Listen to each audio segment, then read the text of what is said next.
आपकी गाय भैंस दूध नहीं देती हैं पूरा, या दूध पूरा नहीं उतारती हैं, पावती नहीं है, या दूध चुरा लेती हैं, या आपकी गाय भैंस में दूध की मात्रा अचानक डाउन हो गई है, दूध की मात्रा नहीं बढ़ पा रही है, यानी दूध से संबंधित यदि कोई भी दिक्कत यदि आपकी गाय भैंस में हो गई है तो आपको क्या देना चाहिए, उसका इलाज आप एक बोलस दे करके अपनी गाय को आसानी से, इस तरह की स्थिति हो गई है तो उससे आप सुधार सकते हैं। और इसमें किस तरह की गायें, देखो किस तरह की गाय है या भैंस हैं, उनमें किस तरह की स्थिति या किस तरह के सिम्टम्स यदि आपको देखने को मिल रहे हैं, या किस तरह की जो कारण आपको देखने को मिल रहे हैं, उस तरह के कारण को देखकर आपको इस बोलस से उनका निवारण कर लेना चाहिए बिना किसी साइड इफ़ेक्ट के। तो आज की वीडियो के अंदर आपको डिटेल से बताया जाएगा। बहुत इस तरह के कमेंट्स भी आ रहे थे कि सर कुछ बोलस के बारे में बताएं, ताकि अरे इस तरह की बोलस के बारे में बताएं जो मिल भी जाए कहीं पर। तो आज के वीडियो के अंदर आपको इस तरह की बोलस के बारे में बताऊंगा जो कि आपको उपलब्ध भी हो जाए और पशुओं में किसी भी तरह का कोई साइड इफेक्ट भी न करे। वीडियो लंबी जरूर होगी लेकिन स्किप करके देखना, पूरा देखना। इस चैनल पर नए जुड़े हैं तो पहले आप इस चैनल को सब्सक्राइब कर लें, साथ में बेल आइकन और ऑल वाला ऑप्शन दबाएं। आपको पता है कि इस चैनल पर सही जानकारी के साथ वीडियो दी जाती है। देखो गाय भैंस के अंदर सबसे ज़्यादा दिक्कत देखने को क्या मिलती है कि जो कई बार तो जो फर्स्ट ब्यावंत की जो गाय या भैंस हैं उनमें ये देखने को मिलती है कि जैसे ही पशुपालक दूध निकालने के लिए उससे बैठता है तो वह दूध नहीं देती हैं, टांगें हिलाती हैं, दूध चुरा लेती हैं। कहने का मतलब है कि दूध जितना एक साथ देना चाहिए वह गाय भैंस दूध एक साथ नहीं देती हैं, यानी थन के अंदर दूध रख लेती हैं।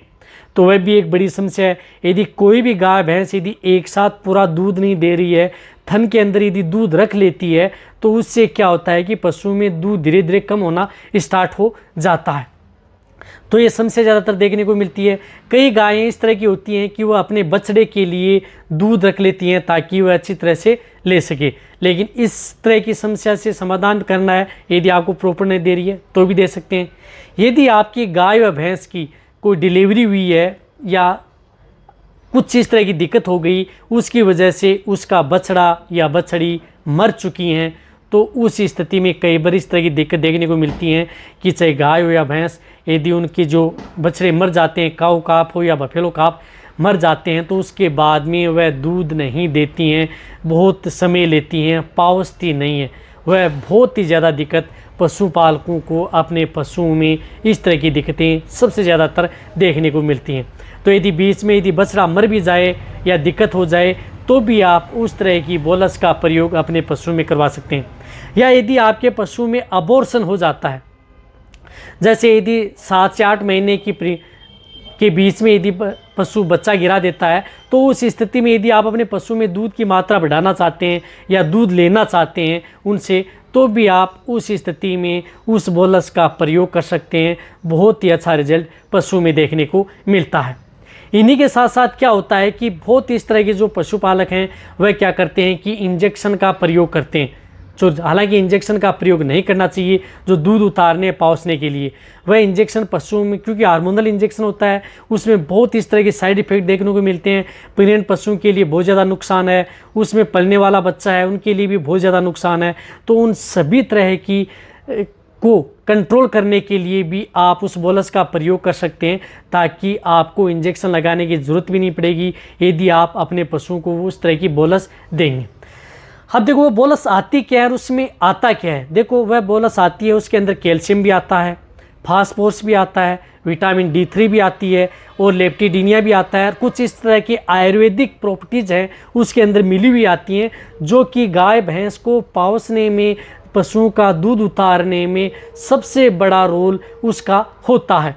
तो इस तरह के लिए आपको कौन सी इस तरह की बोलस का प्रयोग कर सकते हैं, जिस तरह से एक आती है वेलकोन की स्टम, ये आती है आपको दिख रही है स्टिम मिल्क TR, जो इस तरह की जो ये पैकेट आता है उसमें इस तरह की ये बोलस आती है, यानी स्टिम मिल्क TR आती है। उसके अंदर कैल्शियम, फास्फोरस और जो विटामिन D3 और जो आयुर्वेदिक हैं वह प्रचुर मात्रा में आते हैं, जो कि यदि आप अपने पशुओं की दूध की मात्रा को भी बढ़ा सकें और दूध उतार भी सकें, तो आप स्टिम मिल्क TR भी ले सकते हैं। वेलकोन की अच्छी आती है, कहीं पर भी आपको किसी भी क्षेत्र में मिल जाए। तो यदि आपको ये नहीं मिल रही है तो जो मेनकाइंड की आती है कैल्शियमस्ट MLD, यानी कैल्शियम MLD, जिनके बारे में मैंने वीडियो भी बनाई हुई हैं, जो कि आप अपने पशु में प्रयोग कर सकते हैं।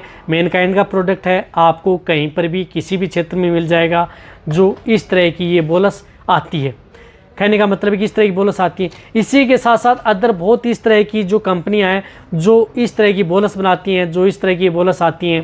कहने का मतलब है कि पशुओं की दूध उतारने में, दूध बढ़ाने में, दूध चुरा रहा है, उस स्थिति में आप यदि इस तरह की बोलस का प्रयोग पशुओं में करवाएंगे तो कोई भी साइड इफेक्ट देखने को नहीं मिलेगा। बहुत इस तरह के कमेंट्स आते हैं, क्या सर ये प्रेग्नेंट पशुओं को दे देंगे तो क्या इसका अबॉर्शन हो सकता है इस बोलस से? बिल्कुल भी नहीं। प्रेग्नेंट या गाभिन पशु हैं तो ज़्यादातर जो पशु होते हैं लास्ट स्टेज में इस तरह की दिक्कत करते हैं, तो उनमें कोई भी ये साइड इफ़ेक्ट पशुओं में नहीं करेगी। देने की विधि यही है कि जिन पशुओं में जिनका बॉडी वेट थोड़ा ज़्यादा है, ज़्यादा यदि दिक्कत कर रही है, तो शुरुआती स्टेज में फर्स्ट दिन आप 2 बोलस एक साथ दे सकते हैं। कहने का मतलब है कि ये 2 बोलस आप एक साथ दे सकते हैं और दूध निकालने से 1 घंटा पहले, यानी जब आप दूध निकाल रहे हैं तो उससे 1 घंटा पहले आप इन 2 बोलस को एक साथ दे दें। उसके बाद में उस पशु का दूध निकालें। इसी तरह से आप शाम के समय इस तरह से आप 2 बोलस सुबह, 2 बोलस शाम, 2 दिन देना है। और फिर आपको क्या करना है कि 1 बोलस सुबह और 1 बोलस शाम, उसकी डोज आपको घटा देनी है। फिर 1 बोलस सुबह और 1 बोलस शाम लगातार उस पशु को 10 दिन से लेकर के 15 दिन तक कंटिन्यूटी देना है। ऐसा नहीं है कि यदि आपने 1 या 2 बोलस दे दी उससे आपको बैटरी जेल मिल जाएगा, ऐसा नहीं होता, क्योंकि ये आयुर्वेदिक बोलस आती हैं जो कि पशु में नुकसान तो बिल्कुल नहीं करती। यदि आपके पशु में यदि बोलस देंगे तो 2 से 3 दिन बाद में असर दिखाना स्टार्ट कर देती हैं। लेकिन इस बोलस का बेनिफिट ये है कि ये बोलस पशुओं की लगती नहीं है। लगने का मतलब है कि इनको आप लगातार, यदि आपका पशु पहले की तरह पाउसना स्टार्ट कर दे, दूध देना स्टार्ट कर देता है, तो आपको 10 से 15 दिन बाद में इन बोलस को हटा देना चाहिए। ये लगातार देने की कोई आवश्यकता नहीं है। आपका पशु कंटिन्यूटी पहले की तरह सुबह और शाम सही समय पर दूध देना स्टार्ट कर देता है। इस बात का ध्यान रखना है। कई बार बहुत आते हैं कि सर 2 बोलस दे दें, 2 बोलस से इनका रिजल्ट मिलने वाला नहीं है। कम से कम आपको एक पशु को 10 बोलस से लेकर के 20 बोलस तो कंटिन्यूटी देनी होगी, तभी आपको बेटर रिजल्ट मिलेगा। जब बेटर रिजल्ट मिलेगा तो पशुओं में दूध की मात्रा तो कम होगी नहीं, बट दूध की मात्रा और ज़्यादा बढ़ेगी। जिस तरह से 15 लीटर दूध देने वाली गाय भैंस है उसमें 17, 18, 19 लीटर तक होगा। 20 लीटर वाली है उसको 22, 23 तक दूध बढ़ जाएगा। घटने का कोई काम नहीं है, दूध की मात्रा पर आ जाएगी। साथ में पशु जिस प्रकार से मेस्टाइटिस से संबंधित है, थैलेरा रोग से संबंधित है, दूध से संबंधित बीमारी हैं, उनसे भी पशुओं को बचाएगी। और पशु में जिस प्रकार से एलिमेंट्स हैं, इन तत्वों की कमी हो गई है, उनकी भी पूर्ति होगी और पशु कमज़ोर भी नहीं होगा ये देने से। ये और एक बेनिफिट आपके पशु में देखने को मिलेगा। तो इनमें से कोई सी भी बोलस आप एक ला करके अपने पशुओं को दे सकते हैं। तो ये वीडियो जितना हो सकता है पशुपालक वेटरनरी उनके साथ से इसी तरह की नॉलेजेबल वीडियो आपको इस चैनल पर ऐसे ही मिलते रहेंगे। इसी तरह से वीडियो देखते रहें। थैंक्स, धन्यवाद।